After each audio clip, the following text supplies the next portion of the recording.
Hola, bienvenidos a nuestro canal Abriendo Puertas. Yo soy Catalina Marín, soy realtor en la provincia de Alberta y resido en la ciudad de Calgary. Hoy estaremos hablando en específico de el ingreso y nos vamos a dedicar este video completo para hablar de un tema e ir a profundidad en esto. Así que tenemos a Karen Alvarenga con nosotros y ella es una mortgage broker y nos va a explicar todo referente.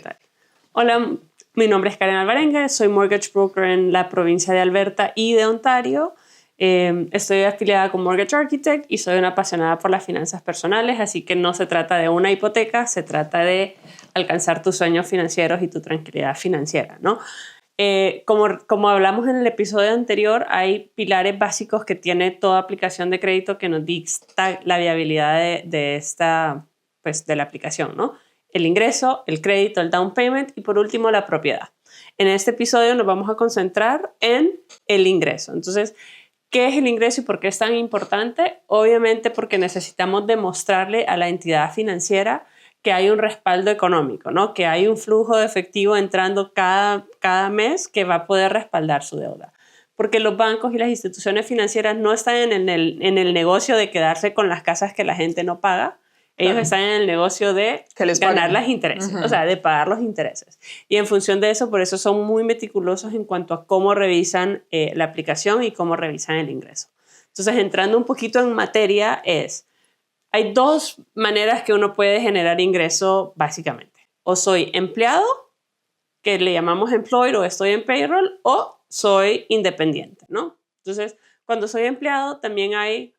Voy a hablar mucho, Cata. Entonces, si se te ocurre algo, me vas interrumpiendo porque quiero que esto sea una conversación. Listo, no. Pero hay mucha info. Dale, entonces, sí, o sea, yo quiero aclarar, yo soy realtor, mi parte del proceso empieza más adelante, por eso estamos profundizando en esto, entonces vas a hablar de todo lo que es esto del ingreso, porque es tu parte. Claro. Entonces, pues no sería mi trabajo decirle a la gente y guiarlos en este proceso. Cada quien con su tema, entonces... dale, okay. Es todo tuyo. Entonces, entremos en materia, ¿no? Cuando somos asalariados independientes, pues es nuestra manera de generar ingresos. Empecemos con el asalariado o el que está en payroll. Hay varias maneras de ser asalariado. Hoy estoy en salario, entonces hago un trabajo y me pagan $80,000, $90,000, $60,000. No importa si me enfermo, si trabajo, si tengo sick days, no importa.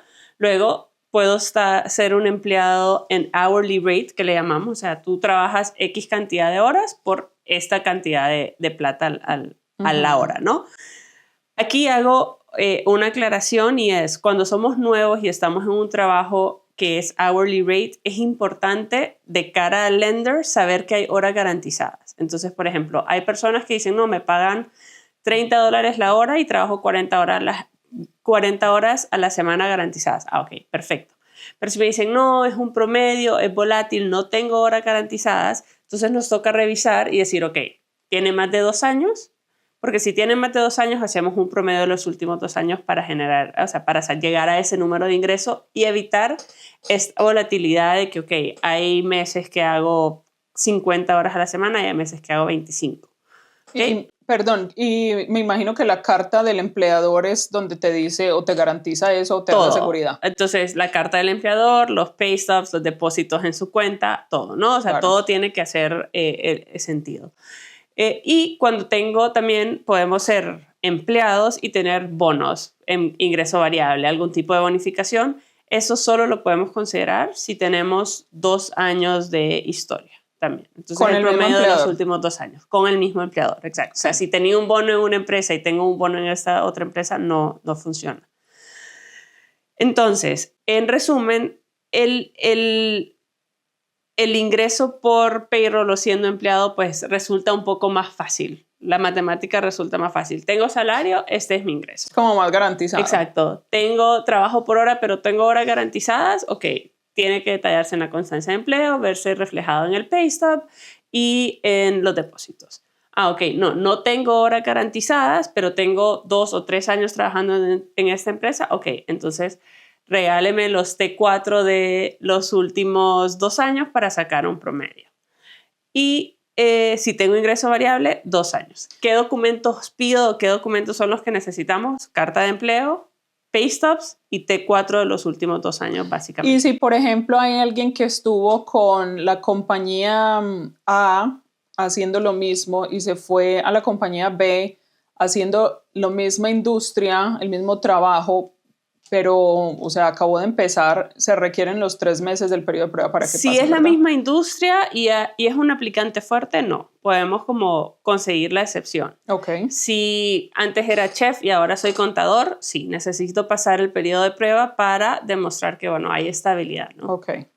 Okay, entonces creo que en el lado de el ser employed o de estar en salario es la manera como menos complicada de documentar.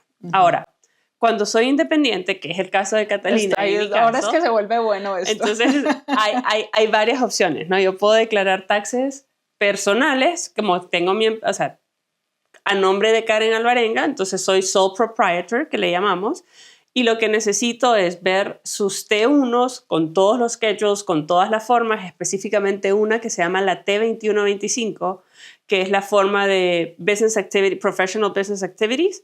Entonces, ahí, ¿qué hacemos? Es el promedio de los últimos 2 años. Entonces, si yo vengo empezando y tengo un año de ser self-employed y antes hacía otra industria, no hay mucho que podamos hacer, nos toca esperar. ¿Esperar cuánto? Para tener 2 años de historia. Listo. Ya vamos a platicar de los programas especiales también. Ok, entonces eso si soy sole proprietor, quiere decir no tengo ninguna empresa constituida, yo hago mi trabajo de mortgage broker y digo, bueno, yo, Karen Alvarenga, genero esta cantidad de dinero en mi negocio y estas son mis deducciones. Entonces, importante, el T2125. Ah, ya me acordé que lo mencionaste. Eso todo se los da el contador. O sea, todo la gente no tiene por qué tener eso. Todo eso van y se lo piden al contador. Claro. O sea, a mí me gusta tener mis documentos porque pues el contador se puede perder, puede pasar algo. De hecho, tengo unos clientes que no encuentran a su contador de hace 2 años, entonces pues no estamos en esta encrucijada de los documentos. Entonces, listo. No podemos dejar la responsabilidad de nuestra situación financiera en manos de un contador tampoco, ¿no? Okay. Entonces, tengan sus copias. O sea, el trabajo del contador es hacerles los taxes y entregarles sus copias, guárdenlas. Bueno, entonces soy sole proprietor o estoy incorporado y tengo una compañía. Entonces, cuando tengo una compañía, también tengo 2 formas de pagarme, básicamente. O me pago por salario o me pago por dividendos. Entonces, ¿qué le voy a pedir en temas de documentación? Igual, si tengo una compañía, según cómo se paguen, le voy a pedir 2 años de historia de ingresos. Entonces, si me pago por salario, voy a pedirles los últimos 2 T4 de su compañía. Si me pago por dividendos, le voy a pedir los últimos 2 T5 de su compañía. Y los artículos de incorporación. Porque tenemos que saber que Catalina Marín es 100% dueña de su compañía, o 50%, o 25%, ¿no? O sea, saber que hay ownership.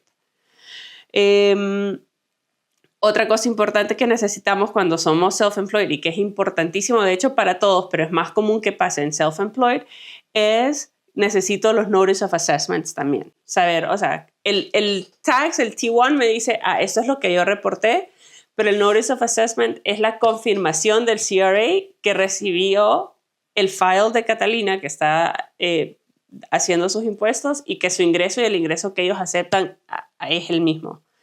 Y más importante todavía que el Notice of Assessment es un Statement of Account, que es no tengo deudas con el CRA. O sea, eso es lo primero que tenemos que saber. No te van a prestar una institución financiera si tienes deudas con el CRA. Así tengas un Payment Agreement. Así tengas un Payment Agreement. Ok, y volviendo a esto de lo incorporado, si alguien se declara como sus ingresos, digamos $20,000, pero los dividendos son otros 60, esos dividendos se incluyen como si fueran un income, pues como si fueran parte de ese ingreso. Pero si solo lo hizo un mes, entonces un año el promedio va a ser muy bajito, ¿no? O sea, lo que queremos es siempre consistencia. Consistencia. Sobre todo cuando uno tiene su corporación que puede como decir, ok, este año por estrategia fiscal me voy a pagar menos o más.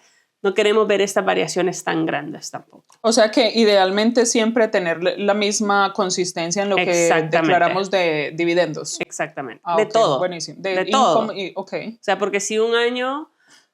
Bueno, pero el año pasado te pudo haber ido peor que ahora, no sé, digamos que... La situación complicada es cuando es al revés. O sea, el promedio de los 2 años es si el año más reciente es mayor que el anterior. Pero si es a la inversa, entonces el ingreso va a ser el menor de los dos, Sí. básicamente, ¿no? Y aquí hay muchísima tela que cortar. ¿Por qué? Porque también hay programas especiales para self-employed, ¿no? Entonces decimos como, no, que yo hago mucha plata y me va muy bien, pero obviamente pues tengo que tener una estrategia fiscal con mi contador. Claro. El trabajo del contador es ser eficiente fiscalmente. Entonces, felicidades para ellos, pero también tenemos que tener estas conversaciones de cuáles son los planes o las metas a mediano y largo plazo, ¿no? Porque en función de eso nos vamos preparando en temas fiscales para llegar a la meta. Hablamos casa. un poquito de esas opciones para los self-employed. Okay. Entonces, hay dos programas que yo les quiero mencionar que valen la pena como explorarlos. Y es, yo sé y tus estados financieros demuestran que es una empresa sólida, líquida, etcétera, y que por tema fiscal, obviamente, te pagas poco. Entonces, hay un programa que se llama el Stated Income, que básicamente te dice, en base, no sé, a estados financieros, tus estados de cuenta, podemos asumir que tu ingreso es mayor que lo que está reflejado en los taxes. ¿Por qué? Porque realmente los lenders saben. Los lenders saben que uno tiene que ser eficiente fiscalmente y no quieren dejar la oportunidad de apoyar a la persona que es self-employed. Claro, porque lo importante pues también es tener la capacidad de pagar el cash flow. Claro, exacto. Lo más importante siempre va a ser el cash flow. Y el otro programa, y creo que lo tocamos brevemente antes, es, digamos que yo soy, no sé, mecánico de aviones. Y estoy en payroll de una empresa de mecánico de aviones. Y luego digo, pero yo ya no quiero estar en payroll de esta compañía, sino que voy a abrir mi propia compañía y esta empresa me subcontrata como mecánico de aviones. O sea, en la misma industria. En la misma industria. Entonces, hay un programa que es a través de una de las aseguradoras en las que le llamamos Newly Self-Employed. Entonces, tengo toda la experiencia y tengo todo el know-how de esta industria, pero me acabo de independizar y tengo menos de 2 años. Podemos revisarlo. ¿Cómo? Y lo soportamos con documentos. O sea, estados de cuenta, viendo como el reflejo de esto, te dice que constantemente hay $10,000, $12,000, $15,000 mensuales de depósito. Entonces no necesitamos esperar los 2 años de self-employed. Ya te iba a preguntar eso. Ni los 3 meses ni nada. Y suponiendo que este piloto mecánico de aviones quisiera abrir su compañía, pero por cuestiones que él quiere, se puede poner en payroll. ¿Eso haría alguna diferencia? Porque yo he tenido muchos casos así. Hay gente que tiene sus propias compañías, o sea, son self-employed, están incorporados, pero se pagan payroll. Se van a pagar con T4s. Bueno. Es lo mismo. O sea, una vez que eres el dueño de la compañía, tú decides cómo te pagas y en función de cómo decides pagarte, es como los documentos que yo te voy a pedir. Pero, por ejemplo, abrió su compañía en enero y empezó desde enero a ponerse en payroll. ¿Le pedís 3 meses o le pedís los 2 años? No, para self-employed, si vamos a usar este programa, necesitamos que por lo menos sí tenga 1 año más el año de experiencia previa. Sí, eso era lo que quería saber. Bueno, listo. ¿Qué más nos toca por tocar en este tema del ingreso? Ya está lo yo creo que documentos, ya hablamos de como la estructura, ya hablamos de documentos.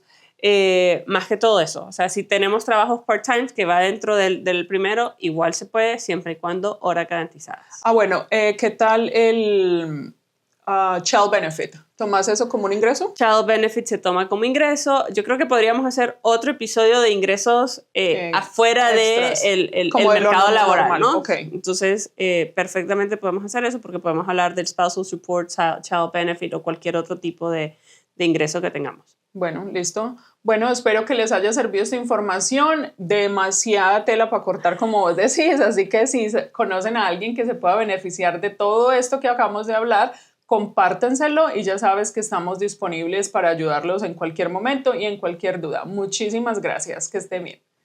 Chao.